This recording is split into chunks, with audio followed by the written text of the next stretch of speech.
Af hverju eru til sjúkdómar? Þetta er dálítið flókin spurning. Við þurfum að velta því örlítið fyrir okkur fyrst. Hvað er sjúkdómur?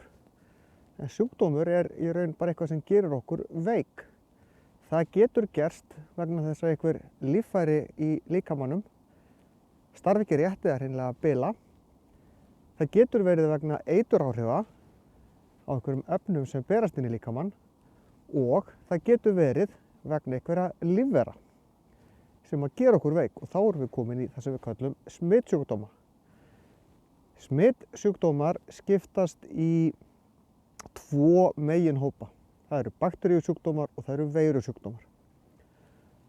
Bakteríusjúkdómar orsakast af bakteríum sem eru lifandi verur, ein pínulítil fruma og þær komast stundum inn í líkamann og fara að starfa þar. Það skemma stundum í okkur frumurnar, sumar gefa frá sér eiturefni sem gera okkur veik, mismunandi hvað það er við starfsemi þeirra í líkamannum sem gerir okkur lasin. Það er fullt af bakteríum í líkamannum sem hjálpa okkur. Það eru til dæmis fleiri bakteríur á okkur og utan á okkur heldur en það eru frumur í líkamannum. En það eru til lyf sem að drepa þessar bakteríur, svokölluð sýklalyf. Penicillin þar langþekktast. Síðan eru til veirusjúkdómar og veirur eru svolítið ólíkar bakteríum að því leytinu til að veirur eru svona, það er varla hægt að segja að þær séu lifandi. Því að þær hreyfa sig ekki, þær borða ekki, þær fjölga sig ekki sjálfar, gera ekkert af því sem að lífverur almennt gera. En veirur eru lífform og þær eru búnar til af lífverum. Því að veirur fjölga sig þannig að þær komast inn í líkamann, skjóta erfðaefni sínu inn í frumur og yfirleitt kunna þær bara á eina tegund af frumum eða svona einn hóp af frumum getum við sagt. Skjóta erfðaefninu þar inn, erfðaefnið blandast erfðaefni frumunar, fruman hættir að gera það sem hann á að vera að gera og fer að framleiða veirur.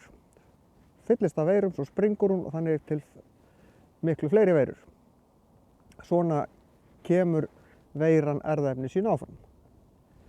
Það er ekki til lyf við veirusjúkdómum.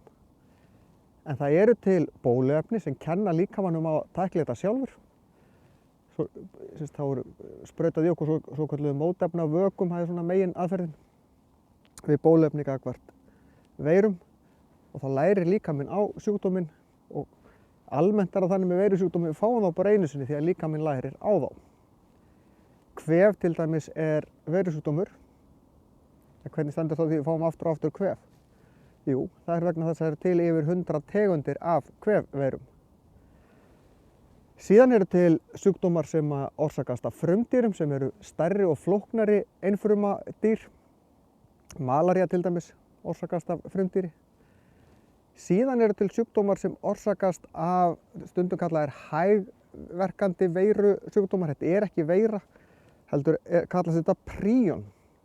Þetta eru pínulítil prótín sem valda til dæmis riðu í kindum og kúm og sá sjúkdómur heitir Creutzfeldt-Jakobs ef hann berst í fólk.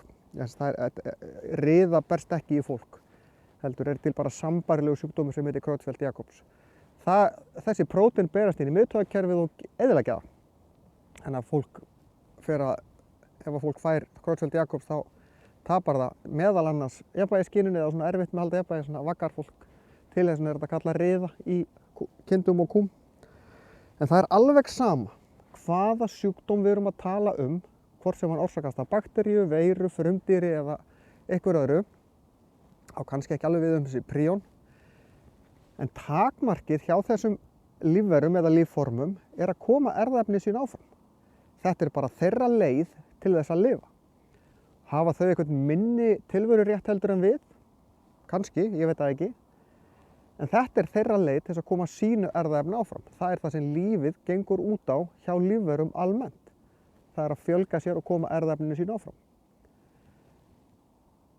Sýklar, eins og bakteríur eða veirur, sem að gera hýsilinn sinn, þann sem þau gera veik, svo veikan að hann geti eiginlega ekkert gert eða jafnvel deyi, það er yfirleitt ekki besta leiðin.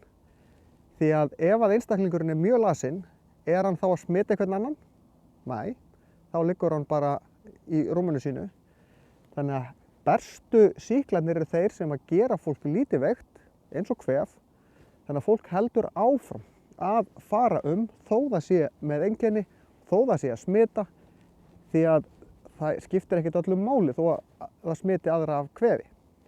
Þess vegna losnum við ekkert við kvef af því að fólk heldur áfram að smita þó það fá einkenni. Þess vegna, eins og núna, þegar við erum að berjast við koronuveiru og COVID-19 sjúkdóm, skiptir svo miklu máli að þeir sem eru veikir og með einkenni, að þeir haldi sig heima, því að þá smita þeir færri. Og þetta snýst að veiran í raun berist sem minnst, svona fyrir utan að halda svo bara almennt hreinlega sjálfsögðu. En þetta er nú svona í stórum dráttum ástæðan fyrir því af hverju við verðum veik og af hverju þetta er sjúkdómar. En þetta er samt sem áður að vera að tala um þetta lengi í viðbót.